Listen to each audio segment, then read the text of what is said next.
We'll see. Yep, LKT versus J3. Losers semis. As soon as they are ready, I think we're going to get rocking and rolling. This will be Ike Ness. We've talked about this matchup already, but the sword, I don't think we discussed enough of the sword and how annoying that can be for Ness. Ness has the PK fire to kind of sort of combat. He's got some pretty disjointed forward airs and dash attacks, though. Ike's sword big, though. It's bigger than that.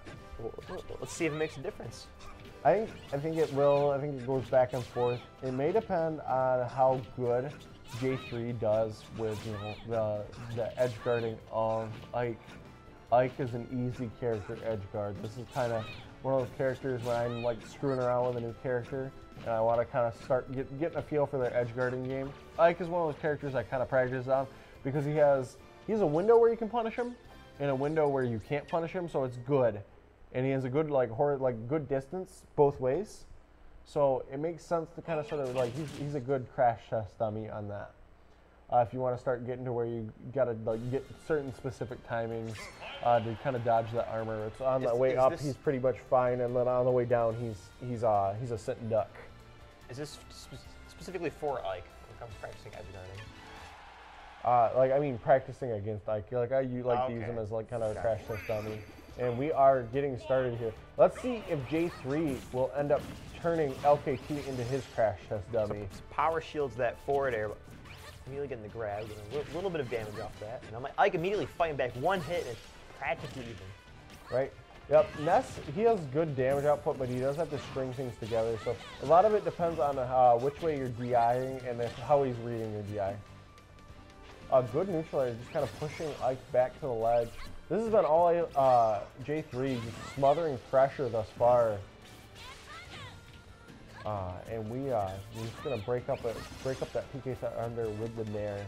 Smart option from J3. A little bit slow on that jumping attack on the stage.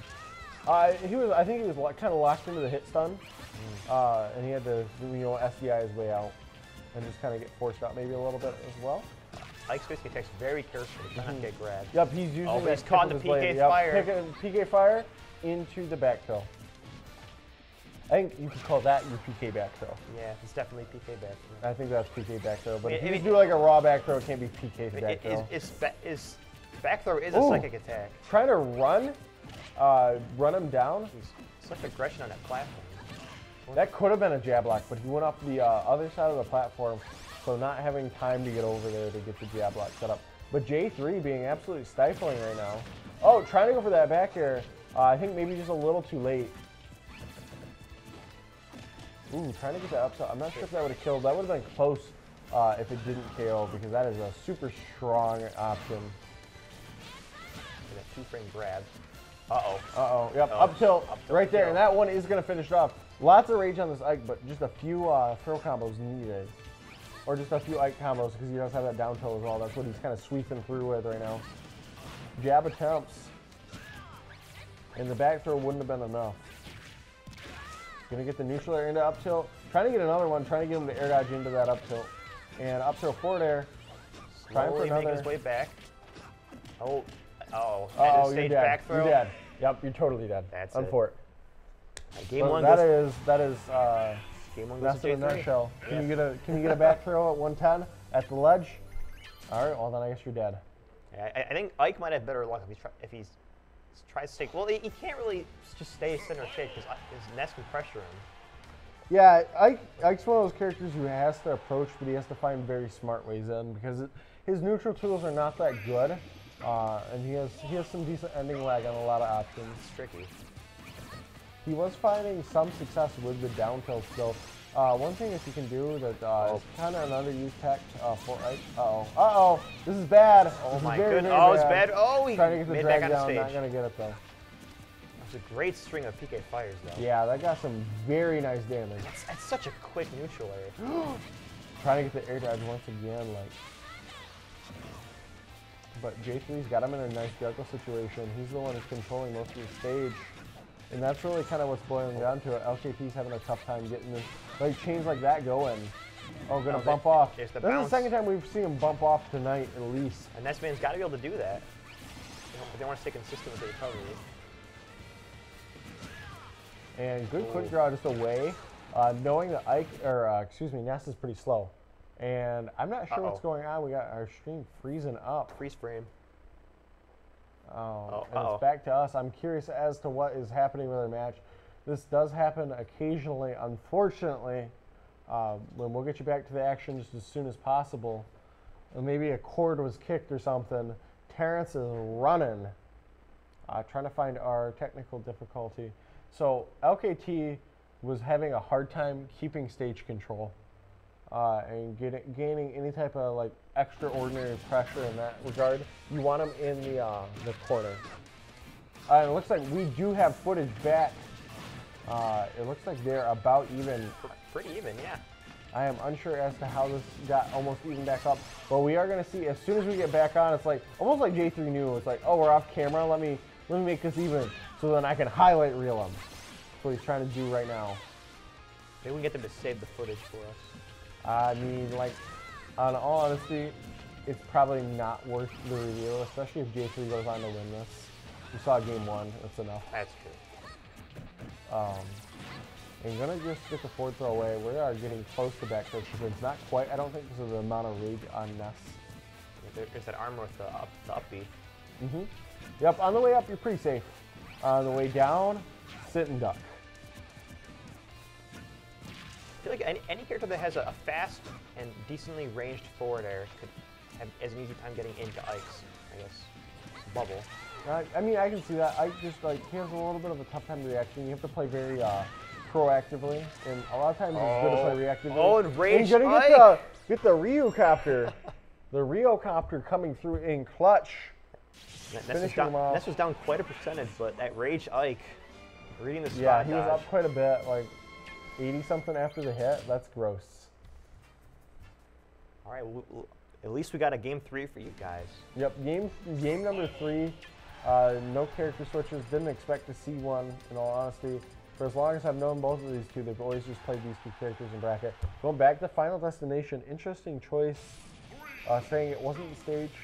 And we did see J3 open him up, and then LKT would rubber band back, and then J3 would open him up, and LKT would rubber band back, and then the rubber band that is Rage finally went off.